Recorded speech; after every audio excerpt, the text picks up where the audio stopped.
Curious George Says Thank You by Margaret and H.A. Ray.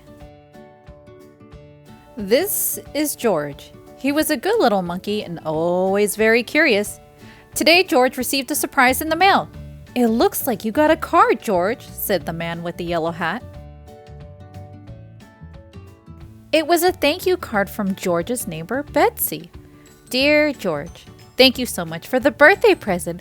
I'm putting the stickers you gave me on everything, even this card. Sincerely, Betsy."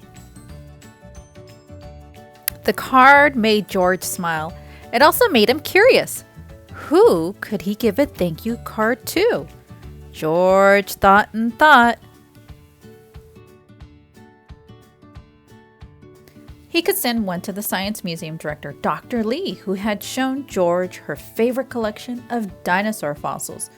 Of course, there was also the librarian who helped him pick out books.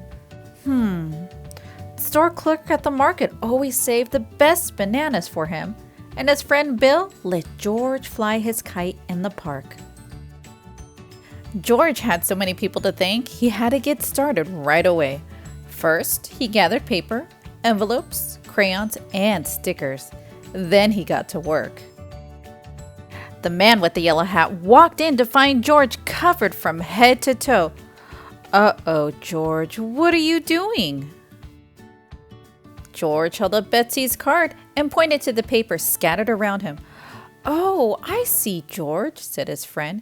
"You're making your own thank you cards. What a nice idea. Would you like some help?" The man wrote while George decorated. George was having so much fun that they even made a stack of extra cards. "We can hand deliver these tomorrow. Everyone will be happy to see you, George." Their first stop was the Science Museum. "George, it's so good to see you," said Dr. Lee. "What a lovely card. I'm going to hang it in my office right now." Next, they stopped at the library. "What a great card," the librarian said. "I'm going to set it on my desk where everyone can see it. George, we have some new books in the children's section that you might like if you have time." George looked at his friend. "All right," the man said. "I will go get a book for myself." George noticed the mail carrier leaving the library. She was the one who had brought George his thank you card in the first place. He wanted to give her one of his cards too. George hurried out the door. Could he catch her in time?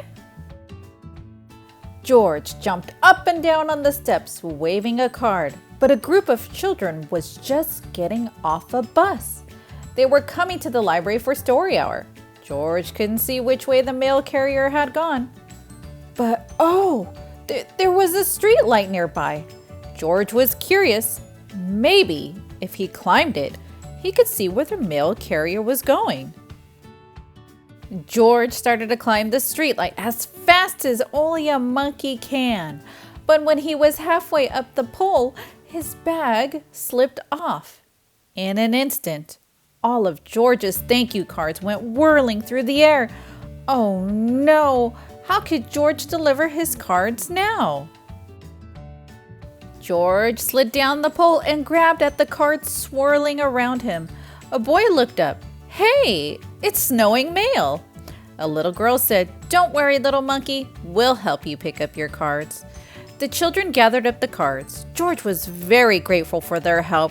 He was also grateful that he had brought extra cards. He decided to give them to all of the children. "These cards are so nice," said the teacher. The man with the yellow hat came hurrying down the steps. "George, I didn't see you leave.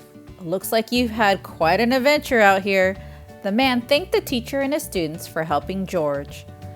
"Let's finish delivering those thank you cards," said the man. George and his friend stopped by the market and the park and then headed home. George felt a little sad that he hadn't caught up to the mail carrier. But wait! Who was that at George's house? George proudly gave her a thank you card. "Wow, George," said the mail carrier. "I'm usually the one delivering the cards. This sure is a treat." George waved goodbye, and he and the man went into their house. But George had one more very special thank you card to deliver. He had saved the best for last.